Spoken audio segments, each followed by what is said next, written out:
사랑하는 성도님들, 오늘 하나님께서는 골로새서 말씀을 통해서 우리들에게 하나님께서 주시고자 하시는 귀한 생명의 말씀을 주시고자 하십니다. 이 골로새서, 우리 성도님들 조금 익숙하신가요? 골로새서라는 이 성경책이 참 익숙하지 않기도 합니다. 좀 생소할 수도 있을 것 같아요. 근데 이 골로새서 말씀은요, 신약을 통틀어 예수 그리스도의 신성과 예수 그리스도를 통한 하나님의 주권, 하나님께서 이 땅 가운데 예수님을 보내심으로 말미암아 예수를 통한 하나님의 역사 사역을 가장 강력하게 선포하는 그리스도의 찬가라는 제목을 가진 성경책입니다. 그리고 골로새서는요, 몇 장까지 있을까요? 4장까지 있습니다. 굉장히 짧은 책이에요. 그렇기 때문에 오늘 집에 가셔서 이 골로새서 정독 한번 하시면 좋을 것 같아요. 금방 읽습니다. 그래서 이 골로새서를 항상 묵상하시면서 예수님이 나의 최고 구주이심을 고백할 수 있는 우리가 되길 간절히 소망합니다.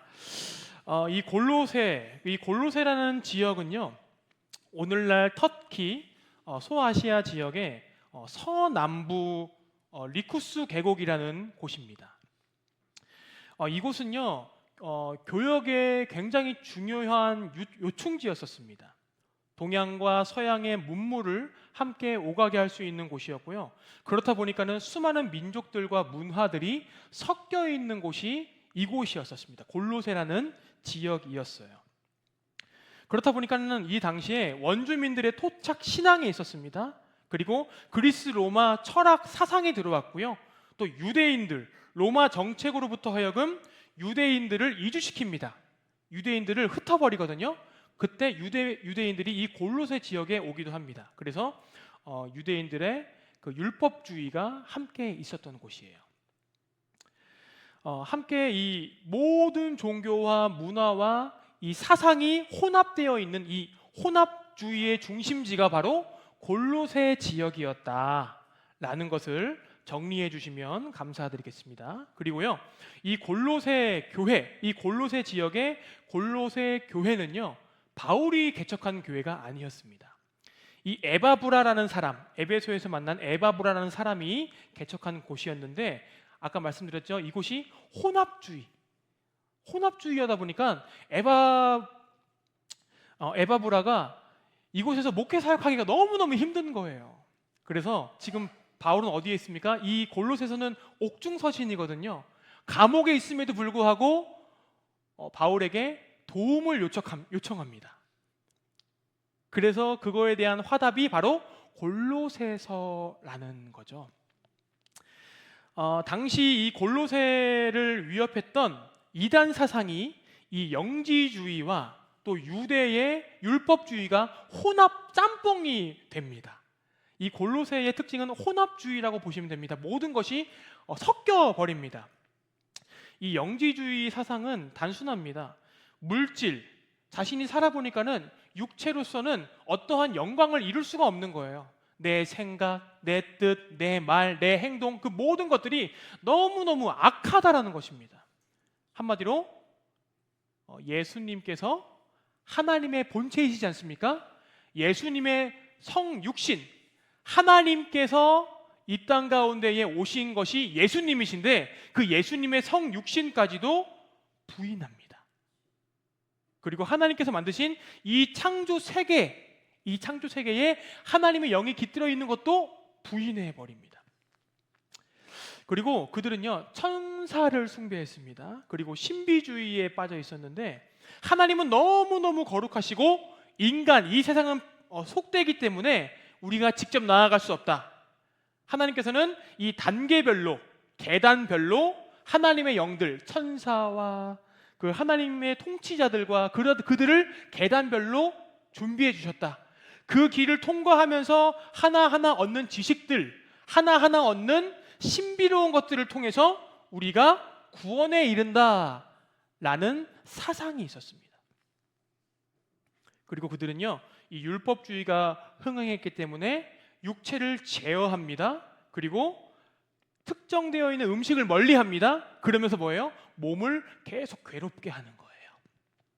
그러면서 뭐다? 구원을 이룬다.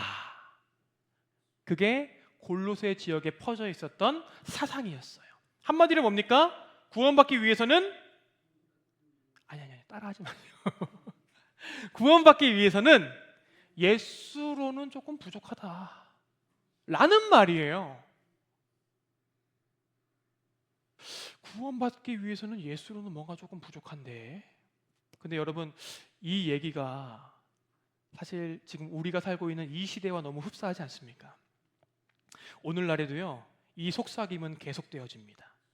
예수님만으로는 이 세상 살기가 조금 부족하지 않아? 착하게 살아야지, 정직하게 살아야지, 사랑하며 살아야지. 물론 맞습니다. 하지만 그것으로는 구원받을 수 없습니다. 오늘 우리가 교회에 모인 이유가 뭐죠? 우리가 예수 그리스도를 믿는 이유가 뭐죠? 예배를 드리는 이유가 무엇입니까? 구원받기 위해서 아닙니까?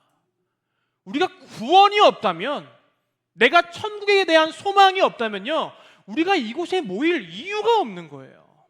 사도 바울은 분명히 말하지 않습니까? 내가 영생의 소망이 없다면 내가 하고 있는 이 모든 것들이 미련한 짓이다라고 말합니다.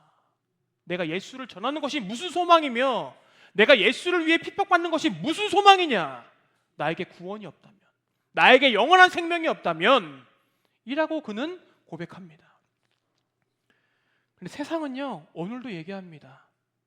예수님만으로는 조금 부족하지 않아? 그리고 이 세상 가운데에서 너네 구원받는 거 따놓은 당상이잖아, 예수님 믿는다며. 그러면 이 땅 가운데에서 능력 있는 크리스찬, 돈도 좀 벌고 학벌도 좀 키우고 성공도 좀 하면서 떵떵거리며 살아가 봐. 그게 조금 더 달콤할걸 이라고 우리들에게 속삭이고 있습니다. 아니요, 요즘에는요 대놓고 선포합니다. 그게 골로새 교회의 모습이었었고, 아니 그 시대의 상황이었었고요, 지금 우리의 상황과 너무너무 똑같습니다. 하지만 오늘 골로새서를 통해서 하나님께서는 우리에게 분명히 말씀하십니다. 아니다, 구원은 예수 그리스도 한 분, 오직 예수 그리스도만으로, 그분만으로 충분하다라고 선포하고 계십니다. 오늘 그리스도의 찬가, 그 고백이 우리의 신앙의 중심에 가득 채워지고 오직 예수로만 충만케 되기를 주님의 이름으로 간절히 축원합니다. 오늘 이 자리에 나오신 모든 성도님들께 한 가지 질문을 드리겠습니다. 만약에 여러분들에게 평생 한 가지만 깊이 묵상하고 살아야 한다면 여러분들은 무엇을 묵상하시겠습니까? 이 묵상이라는 것은요 생각만 하는 것이 아니에요. 관찰하고 들여다보고 깊이 파고드는 것을 얘기합니다. 여러분 무엇을 묵상하시겠습니까? 그렇죠, 예수 그리스도. 근데 우리는 이미 안타깝게도 답을 알고 있습니다. 주보에도 나와 있습니다. 근데 한 번 더 질문 드려볼게요. 여러분들은 무엇을 관찰하며 집중하며 살아가고 계십니까? 우리의 입술은요 예수 그리스도라고 답하지만 나는 과연 지금 무엇을 묵상하며 살아가고 있는가? 대부분의 수많은 사람들이 핸드폰을 놓지 않고 있습니다. 거기서 뭘 보고 있어요? 주식을 묵상합니다. 부동산을 묵상합니다. 어떻게 하면 이 땅 가운데에서 잘 먹고 잘 살 수 있을지를 묵상하며 살아가고 있다는 거예요. 우리가 진정으로 묵상하고 진정으로 파고들어야 할 것은요 예수 그리스도밖에 없습니다. 그리고 주님께서 당하신 그 십자가 하나밖에 없습니다. 이제 이번 주면 위임 목사님께서 오십니다. 저는 한 달 동안 위임 목사님을 대신해서 이 자리에 서서 하나님의 말씀을 증거했어요. 사실 저에게 있어서는 오늘 마지막 시간입니다. 물론 새벽에도 여러분들의 얼굴을 볼 것이고요, 제가 이곳에서 사역하면서 성도님들 앞에 설 날들이 많겠죠. 하지만 오늘 담임 목사님을 대신해서 설교하는 이 시간 가운데에 많은 고민했습니다. 내가 오늘 혹 마지막 설교라면 우리 바라마석 교회 성도님들에게 무엇을 설교할까? 단 하나밖에 없더라고요. 어떤 아름다운 미사역으로 사용해서 설교하는 것이 아니라 내 지식과 경험들 그것들을 설교하는 것이 아니라 오직 예수 그리스도. 진짜 우리가 교회에 와서 예배드리면서 주님이 나를 구원하셨구나, 예수님이 내 안에 계시는구나, 내가 주님의 이름을 찬양하면서 정말 찬양받으실 분은 예수님밖에 없구나라는 것을 경험하십니까? 목사님들의 설교를 들으면서 진짜 예수님만이 나의 생명이심을 경험하십니까?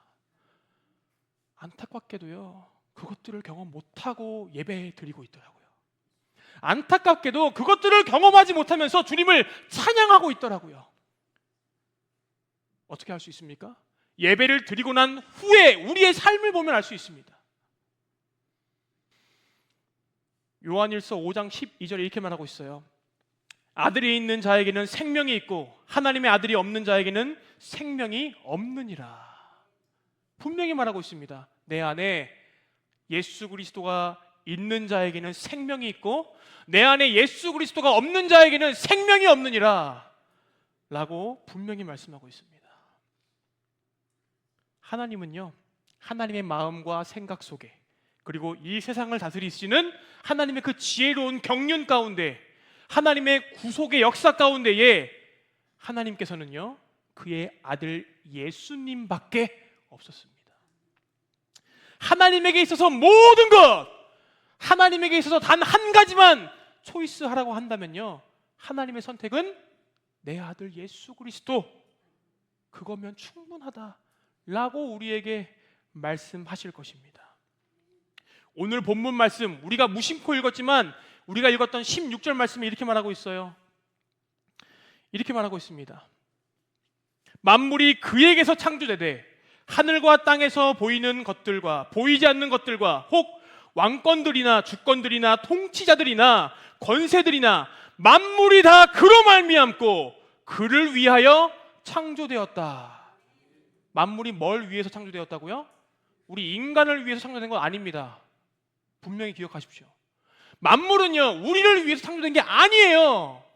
만물은 오직 예수 그리스도를 위해서 창조되었다라는 것입니다. 오늘 본문에서 분명히 말하고 있습니다. 이 땅 모든 가운데의 주권, 이 땅 모든 가운데의 최고는 예수 그리스도다. 온 우주가 메시아이신 예수 그리스도를 위해 존재하고 있다. 이것이 성경을 쫙 짜면 나오는 엑기스 그 한 방울이 바로 그 말씀이에요. 사랑하는 성도님들, 그렇다면 우리는 예수님을 그렇게 생각하고 계십니까?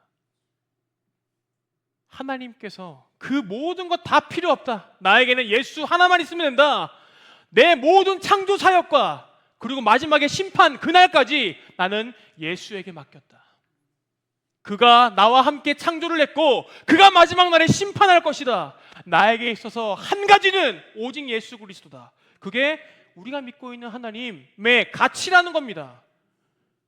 그러면 그분을 믿고 있는 나는, 내 가치는, 내 가치 선택은 과연 예수님을 최우선순위에 두고 계십니까? 여러분들의 삶의 목표, 목적이 정말 예수 그리스도를 얻는 것인가요? 수많은 이 세상의 가치들 가운데에 예수의 가치를 정말 갈망하고 계십니까? 저는요, 성도님들과 우리 학생들을 위해서 기도할 때 한 가지 빼놓지 않고 하는 기도가 있습니다. 그 기도는 이거예요. 주님, 우리 모든 성도님들이, 학생들이 주님을, 예수님을 위한 헌신의 마음을 잊지 않게 도와주시옵소서. 예수님에게 시간을 쓰고 예수님을 아는 일에 지혜를 쓰고 내 힘을 다하게 하여 주시옵소서. 예수님에게 그들의 삶을 던지게 하여 주시옵소서 라고 저는 고백합니다. 그들을 목회자 만들려고요? 아닙니다. 아니에요. 우리 삶의 우선순위가 바로 세워지잖아요. 그러면 그 모든 것들은 풀리게 되어 있어요.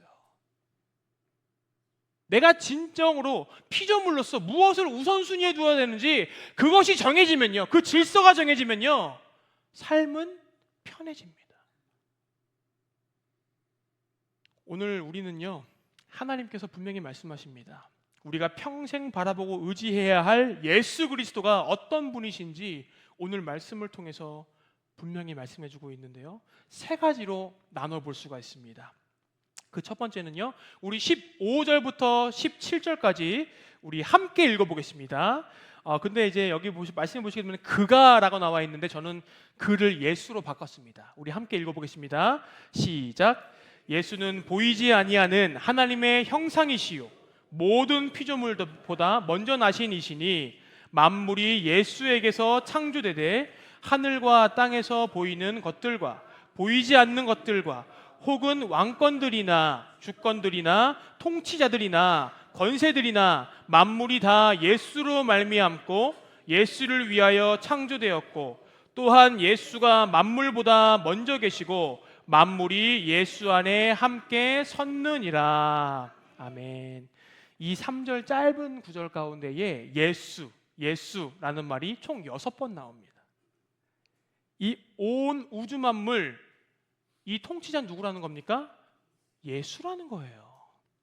하나님께서도요, 이 예수라는 거예요. 근데 말씀을 읽다 보면요, 이 먼저 나신 이라는 말이 우리의 마음을 조금 툭 건드립니다. 먼저 나신 이? 여러분, 이거는요, 시간적으로 피조물들 가운데에 가장 먼저 났다, 하나님께서 예수님을 창조했다는 뜻이 아닙니다. 이것은 만물의 절대 권력자, 주권자, 독보적인 최고의 존재가 그다라는 것을 말해주고 있는 신학적인 용어예요. 하늘과 땅에 보이는 물질의 모든 세계, 보이지 않는 영적의 세계, 심지어 권세자들, 통치자들, 그들이 다 뭐다? 예수를 위하여 창조됐다. 예수를 위하여 이 세상이 돌아가고 있다라는 것입니다. 그리고 17절에 이렇게 말하고 있잖아요. 만물이 다 그와 함께 섰다라고 말하고 있습니다. 여러분, 그러한 통치자를 우리 마음 가운데 모시잖아요. 그러면은 우리의 마음은 평안해지고 우리는 서게 됩니다. 쓰러져 있던 우리의 허리가요, 그 통치자를 모시고 옴으로 말미암아 우리는 서게 되어 있어요. 내 인생의 진짜 최고가 예수님이다라는 것을 우리 마음 가운데 모시게 되는 순간 우리가 진정으로 똑바로 서서 주님을 바라보고 세상을 바라보며 당당하게 전진할 수 있다라는 겁니다. 제가 청년 시절 때 단기 선교로 인도에 간 적이 있습니다. 우리 사진 한번 보여주시겠어요? 저기 밀짚 모자를 쓴 사람이 접니다. 청년 때고요. 20살 중반 때였었습니다. 20대 중반이었고요. 인도는요, 제가 인도에 갔었는데 인도는 힌두교와 이슬람이 지배하는 국가입니다. 또 다른 사진 하나만 좀 보여주세요. 네, 저기 제가 어디 있을까요? 잘 보이시나요? 저기 성도님들이 보실 때 왼쪽에서 위에 세 번째 사람이 접니다. 머리 긴 사람. 제가 말씀드렸죠, 저 단발머리였었다고. 제 단발머리 시절입니다. 네, 저 때 제가 패션쇼 할 때라 디자이너 선생님이 머리 자르지 말라고 하시더라고요. 그래서 안 잘랐었어요. 예, 그 디자인 박종철 선생님의 이제 슬링스톤이라는 메이커가 있는데 거기 제가 모델이었었습니다. 그래서 그때 한창 사역이라 그때 일하고 그러면서 자르지 말라고 해서 저 상태로 갔었어요. 근데 우리 교회가 많은 것들을 사역을 준비했습니다. 뭐 부채춤도 준비하고 성경학교, 풍선아트, 무언극. 저는 무언극을 맡았죠. 왜? 연극을 전공했으니까, 연기를 전공했으니까. 거기에 머리카락까지 기니까 뭐예요? 제 역할은 예수님이었어요. 제 역할은 예수님이었습니다. 근데 이 예수님의 복장, 이 흰 색깔 옷을 입고 빨간 색깔 띠를 들고 그 인도에 있는 정말 그 어렵고 힘든 마을, 정말 가난한, 인도에서 제일 가난한 마을 도시에 갔는데 그곳에 딱 가니까는 어떤 어린아이가 저한테 양을 선물로 주는 거예요. 제가 복장이 막 그러니까. 저는 선교사님 어떻게 해야 됩니까? 받으시라고 기쁨을 받으시라고. 그래서 제가 받았어요. 새끼 양을. 보니까는 귀한 손님이 왔을 때 그 마을에서 어린 양을 선물로 준다고 하더라고요. 염소였던 것 같아요. 그래서 그걸 받고 굉장히 신나게 재미있게 사역을 했던 기억이 있습니다. 저녁에 이제 저희가 연극을 해야 되니까 저녁에도 이제 그 마을로 들어가는데 마을이 깜깜해요. 빛이 하나도 없습니다. 정말 촛불로 그 등불을 켭니다. 근데 그곳에 들어갔는데 정말로 제가 깜짝 놀랐는데, 제가 그 복장을 하고 있었잖아요. 그 집집에 있는 여인들이 다 나와서 제 발 앞에 엎드리는 거예요. 진짜로. 정말 영화처럼. 그러고서 뭐 하는지 아십니까? 눈물을 막 흘려요. 그러면서 막 이러는 거예요. 이러는 거예요. 그래서 이게 뭐야 이게? 이게 도대체 뭐야 이게? 알고 보니까 자기 집에 좀 와달라는 거예요. 자기 집에 좀 와달라. 그러니까 손님을 대접하고 싶은 거예요. 제가 그래서 그 한 사람의 집에, 선교사님께서 이제 택하신 그분의 집에 갔습니다. 집에 갔는데 정말 깜짝 놀란 게, 사진을 제가 못 찍었어요. 그 집에 딱 들어가자마자, 집은 크지 않습니다. 집에 딱 들어갔는데 그 집 천장에 보시게 되면은 이렇게 천장하고 벽하고 갈라지는 거 되지 있어요. 모서리. 거기에 빼곡하게 자신들이 섬기는 신의 초상화를 액자로 해가지고, 그렇게 가난하고 힘든데도 액자는 좋아요. 그 액자로 해가지고 빼곡하게 그 집 틀을 다 둘러 전시를 해놓은 거예요.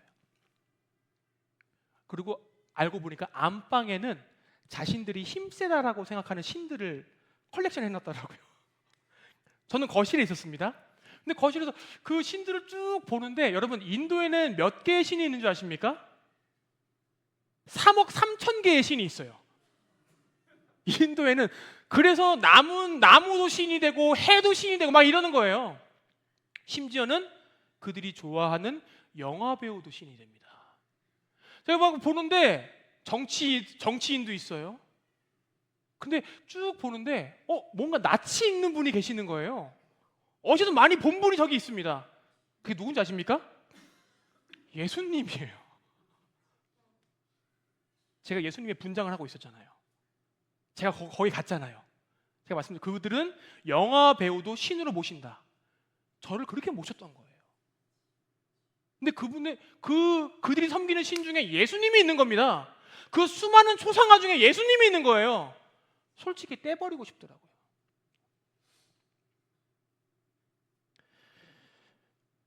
여러분, 그들에게 있어서 예수님은요, 그들의 삶에 어떤 또 다른 첨가물밖에 되지 않았던 것입니다. 예수님을 정말 내 삶의 주인으로 섬기고 내 삶의 최고의 가치를 모신다면요, 예수님을 첨가물 정도로 생각하지 않습니다. 내 삶에 은근슬쩍 끼워 넣는 신념이 아니라는 거예요. 나 이 정도로 교양 있는 사람이니까, 나 이 정도로 배우고 학식 있는 사람이니까 예수님이 말하고 있는 그 희생 정신 넣어버려. 여러분, ESG 지금 뭐 기업에서도 많이들 하고 있는데 그 가치가 사실 뭔지 아십니까? 성경 가치예요. 기업은 이윤을 추구하기 위해서 나아갑니다. 근데 거기서 뭐까지 얻고 싶은 거예요?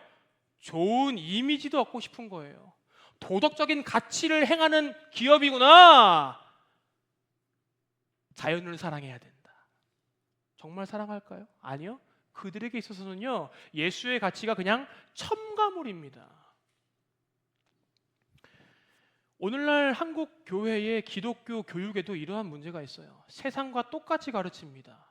학원 가야 된다 그러면요, 어쩔 수 없이 보내줄 수밖에 없어요. 강남 청담동에 있는 소땡 교회, 거기는요 학생들한테 이렇게 저렇게 말도 못한대요. 교육을 못한답니다. 학부모님들 민원이 너무 세가지고요. 교회가요, 지금 이 땅 가운데 무너져 있는 교권, 요즘에 참교육이라는 드라마가 나왔더라고요. 한번 보십시오. 너무너무 재밌습니다. 그것들을 다 따라하고 있습니다. 세상과 똑같이 교육하면서 기독교 가치를 심어줍니다. 그런데 예수를 우선순위로 두고 살아가라는 말을 안 합니다. 예수가 네 삶의 최고야, 예수가 네 인생의 전부야 라고 가르치지 않습니다. 그냥 종교인을 양성하고 있는 교육밖에 지나치지 않는 거예요. 분명히 기억하십시오. 주님께서 말씀하신 믿음, 예수님을 성령으로 경험하신 그 모든 사도가 말했던 그 믿음은요, 혁명적입니다. 모든 것들을 송두리째 바꿔버립니다. 한 사람의 가치관을요, 완전히 뒤집어 엎어버리고 그의 인생을 변화시키는 것이 뭐라고요? 믿음이라는 거예요.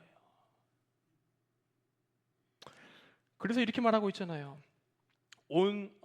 우리가 다 하나님의 아들을 믿는 것과 아는 일에 하나가 되어 온전한 사람을 이루어 그리스도의 장성한 분량에 충만한 데까지 이르리라. 예수님을 믿습니다. 그의 아들을 믿습니다. 근데 뭐라고요? 온전한 사람이 되어서 장성한 분량에 이르기까지 그 믿음을 가지고 끝까지 싸우며 나아가는 거예요. 믿었으니까 구원받습니다, 이게 아니라는 겁니다. 장성한 분량에 이르기까지 그 믿음을 가지고 끝까지 나아가는 것, 그게 뭐라? 우리가 해야 할, 우리가 진정으로 믿고 있는 예수 그리스도, 온 우주의 주인이신 주님을 믿는 믿음이라는 거예요. 두 번째입니다. 우리 18절 함께 읽어보겠습니다. 시작. 예수는 몸인 교회의 머리시라. 예수가 근본이시요 죽은 자들 가운데서 먼저 나신 이시니 이는 친히 만물의 으뜸이 되려 하심이요. 아멘. 예수는 뭐다? 교회의 머리다. 여러분, 교회 절대로 우습게 보지 마십시오. 교회는요, 예수님의 머리입니다. 주님의 머리입니다. 여러분들이 생각하는 교회는 어떤 곳입니까? 교회는요, 단순히 좋은 사람들이 모여서 친목하는 곳이 아니에요. 교회는요, 예수님을 내 인생의 머리, 귀한 가치, 생명의 가치로 여기고 그 길을 거룩함을 쫓아가며 살아가는 사람들이 모인 곳이 바로 교회입니다. 여러분, 그 교회에서 그렇다면 그러한 사람들이 모였기 때문에 어떠한 일이 일어날까요? 놀라운 일이 일어나는데 그 중에 가장 놀라운 일은요, 자신의 죄를 발견하게 된다는 거예요. 여러분, 이게 가장 놀라운 일입니다. 찬양을 해도요, 감동만 있습니다. 말씀을 들어도요, 내 귀에 흡족함만 있습니다. 말씀 너무 좋은데 이것만 있어요. 중요한 것은 뭐냐면은 예배를 드림에도 불구하고, 기도함에도 불구하고, 찬양함에도 불구하고 내 죄를 발견하지 못한다는 거예요.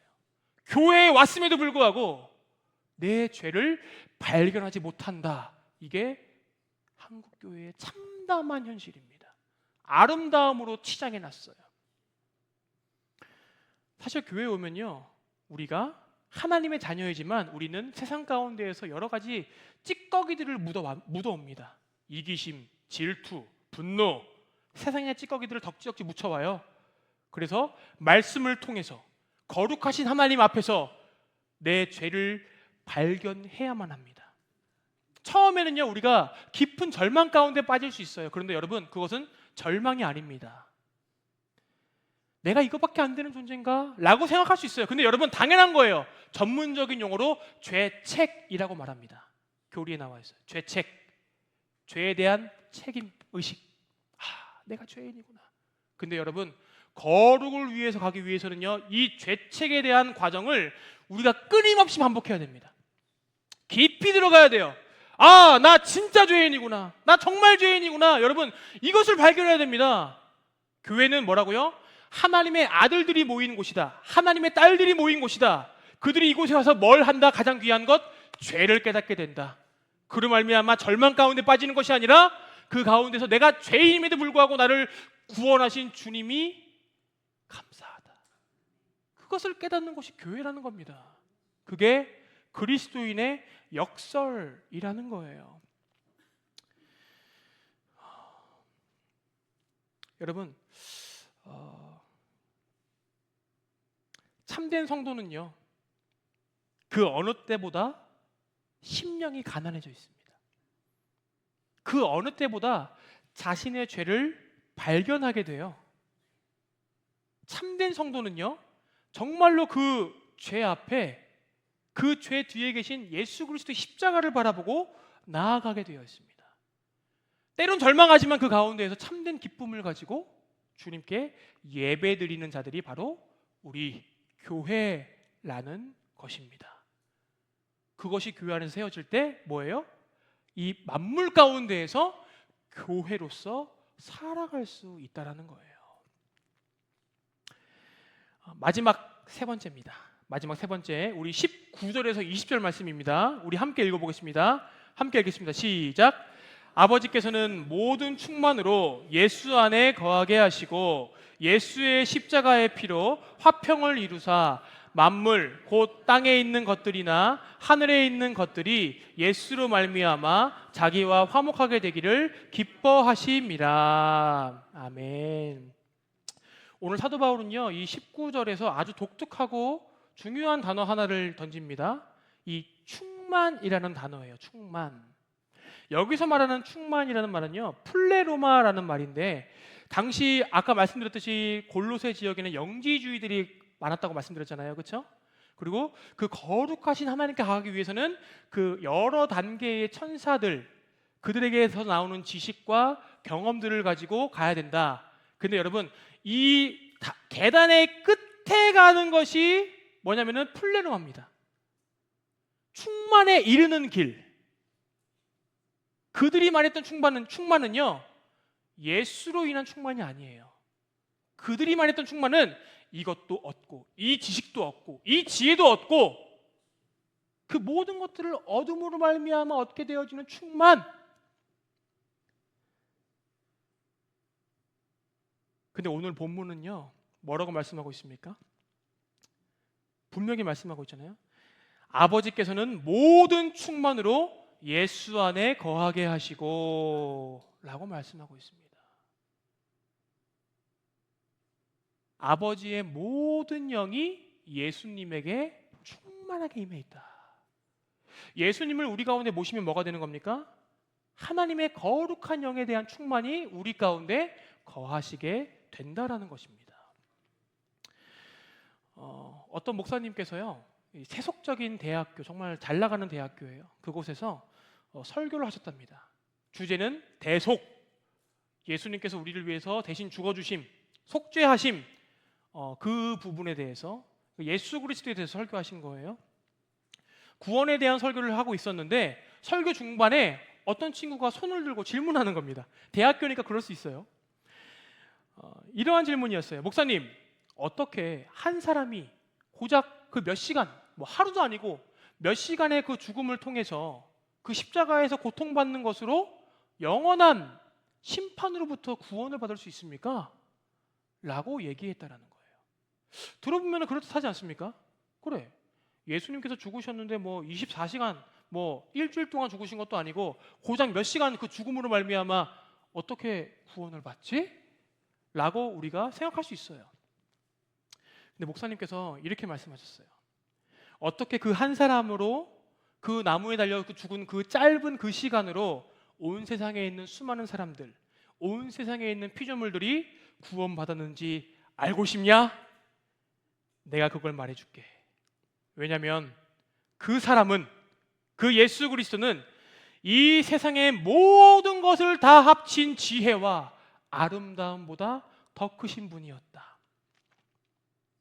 이 세상의 모든 새와 동물과 행성과 우주와 별들과 노래하고 행복해하고 아름다운 모든 것들, 그 모든 것들을 가지고 와서 절 위에 올려놓고 그 반대쪽에 예수 그리스도를 올려놓는다면 분명 예수 그리스도가 기울 것이다 라고 얘기했다라는 거예요.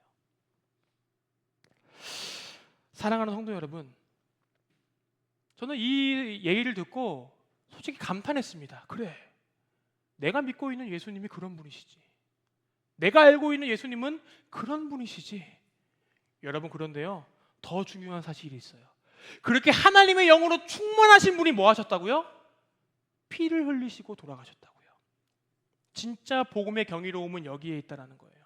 그 온 우주를 다 합친 분, 그 귀하신 분이 십자가에서 왜 피를 쏟으셨습니까? 그 이유는 단 하나예요.